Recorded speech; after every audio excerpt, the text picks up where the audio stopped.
Nah, oke, itu warning para orang tua, di mana orang tuanya anggaplah sudah salah didik atau Hmm. salah memperlakukan anak. Itu Hmm. anak masih kecil tuh, dari Hmm. 5 tahun, berdasarkan pengakuan anaknya, si atlet taekwondo tersebut, ya, dia dari 5 tahun dan masih kecil. Nah, tapi dia kabur itu sudah 21 tahun dan sekarang umur dia sudah 31 tahun kalau terhitung 10 tahun persis gitu ya, 10 tahun pas.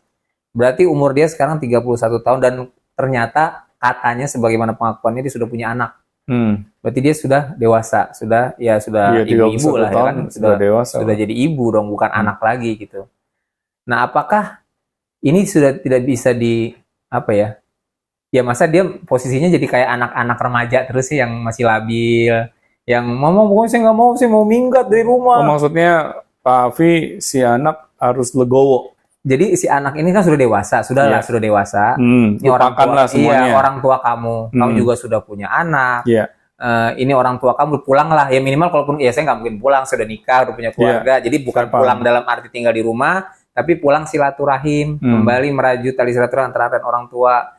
Nggak seperti orang kan gini, mungkin kenapa orang tuanya ini 10 tahun udah nggak ada kabar. Nah, jangan-jangan orang tuanya tidak berpikir seperti saya waktu awal dengar berita. Hmm. Aduh, anak sudah mati, aduh anak saya udah. Iya. Ternyata mungkin mereka tahu bahwa anaknya masih hidup. Hmm. Hanya saja tidak tahu keberadaannya di mana.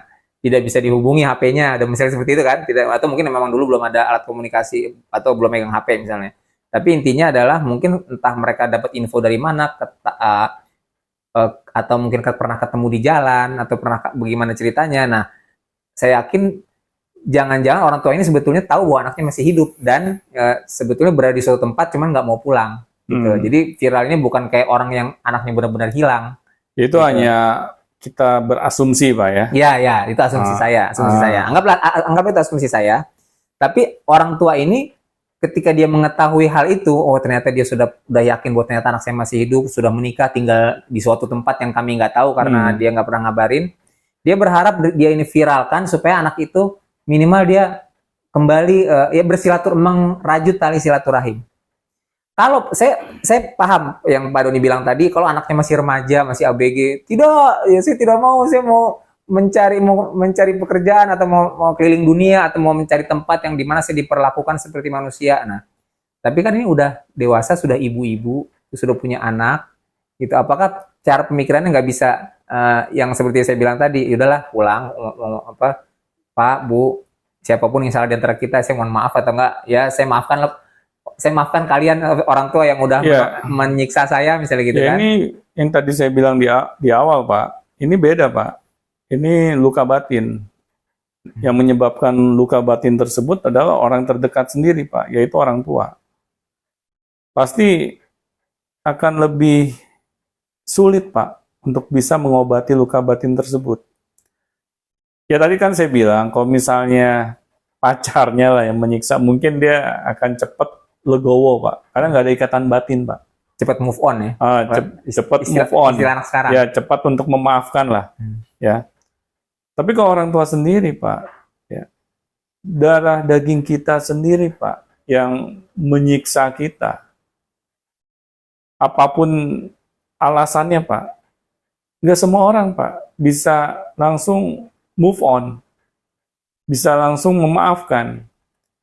Ya, saya sih menyadari, Pak, kalau anak ini sampai membuat suatu pengakuan bahwa dia nggak mau pulang lagi ke rumah karena dia takut, Pak, memori itu akan muncul kembali. Nah, di sini memang butuh kesabaran, Pak, dari orang tuanya. Dan orang tuanya harus terus mendoakannya, bukannya malahan nanti malah kayak mengutuki anaknya. Nah, kamu nih anak durhaka, maling kundang. Bukan dong. Bukan. Beda cerita ya. Beda ceritanya itu. Beda cerita ya. Maksud saya, jangan sampai orang tuanya malah mendoakan hal yang buruk, Pak, kepada anaknya. Karena anaknya belum mau pulang. Orang tuanya harus tetap istiqomah mendoakan anaknya, Pak. Hal-hal yang baik. Agar apa? Agar anaknya dibukakan hati pintu maafnya, Pak. Ya. Di sini kita harus minta bantuan kepada Tuhan, Pak. Ya. Kita jangan intinya malah pengen semuanya cepat berlalu, Pak. nggak bisa begitu, Pak. Iya, kan oh enak aja sih itu udah nyiksa saya bertahun-tahun gitu kan. Iya, saya nggak ini Pak ya. Saya juga berharap si anak juga dibukakan pintu maafnya Pak. Ya, di dalam hatinya dia bisa legowo. Ya namanya juga orang tuanya kan manusia Pak ya. Pintunya kesalahan. Nah, anak akhirnya menyadari bahwa orang tuanya itu sudah mau berusaha meminta maaf. Nah, tapi kan tergantung si anaknya Pak ya.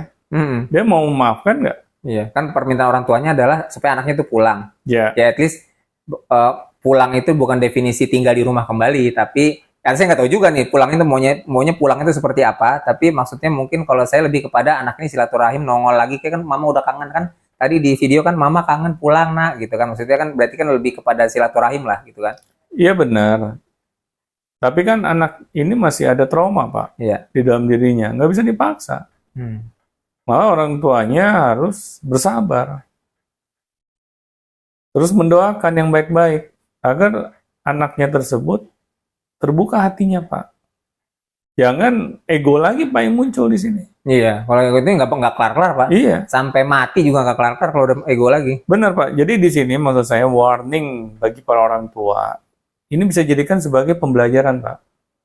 Jangan sampai kita sebagai orang tua berlaku yang sewenang-wenang dengan anak, meskipun alasannya masuk akal. Ya, kayak kita ingin anak kita ini membantu untuk mencari nafkah misalnya. Tetapi kita juga harus lihat, boleh saja orang tua meminta anak Pak bantuannya untuk menolong perekonomian keluarga, tapi jangan disiksa juga kali, ya. Jangan dijadikan kayak sapi perah juga kali. Jangan ngandelin juga kali. Iya, saya nggak melarang Pak orang tua minta bantuan, tapi cara-caranya itu harus benar, ya, secara etika. Jadi jangan sampai anak kita merasa beban dengan permintaan kita. Ini yang kadang orang tua merasa memiliki anak, terus dia berhak melakukan hal yang seenak jidatnya, Pak. Nah, ini kan akhirnya kita dipertontonkan, Pak, dengan peristiwa seperti ini. Ya makanya ketika kita memiliki anak, pentingnya, Pak, kita harus mau belajar parenting. Agar tindakan-tindakan kita itu selalu tepat sasaran. Nggak asal. Kita pikir anak itu nggak punya perasaan, Pak, misalnya. Ya. Kita bisa berlaku semau gue. Nah, akhirnya pas anak lambat laun akhirnya dia baru sadar, nah timbullah dendam, Pak. Nah, untung, ya saya nggak tahu Pak, apakah ini kan anaknya perempuan, akhirnya tindakan dia itu yang dia bisa hanya kabur dari rumah. Nah, kalau anak cowok, mungkin bisa melakukan hal yang berbeda, Pak. Ya, yang lebih ekstrim misalnya. Nah, ini orang tua harus berhati-hati. Karena kita sudah banyak, Pak, dipertontonkan anak-anak yang menjadi korban kekerasan di dalam keluarganya. Hanya dua hal yang bisa mereka lakukan, Pak. Mereka melarikan diri dari rumah, atau mereka melakukan tindakan yang ekstrim, yaitu menyakiti orang tuanya. Ya, jangan sampai itu kejadian, Pak, sama kita. Nggak ada salahnya kok, misalnya anak kita salah, misalnya kita memarahi anak, Pak. Tetapi kita juga jangan sampai berlebihan, Pak, dalam memarahi anak. Apalagi sampai kita melakukan tindakan fisik, memukul, ya, atau kita memaki, kita merendahkan anak. Ini yang bahaya, Pak. Makanya pentingnya dengan kita belajar ilmu parenting, kita jadi tahu, Pak, hal-hal apa saja yang perlu kita lakukan, hal-hal apa saja yang kita tidak boleh lakukan. Ya. Karena ada juga orang tua yang berlindung di balik alasan, ini saya ingin supaya dia tuh disiplin. Ya. Saya ingin supaya dia kayak misalnya atlet-atlet taekwondo tadi nih, kan memang mungkin dari kecil udah kelihatan bakatnya atlet taekwondo gitu kan, jadi taekwondo apa di bidang taekwondo, sehingga orang tuanya mendaftarkan anaknya sebagai atlet gitu kan, dan ternyata dia juga bisa berkompetisi ya, mungkin pernah menang pernah kalah gitu ya, pernah menang pernah kalah itu kan relatif.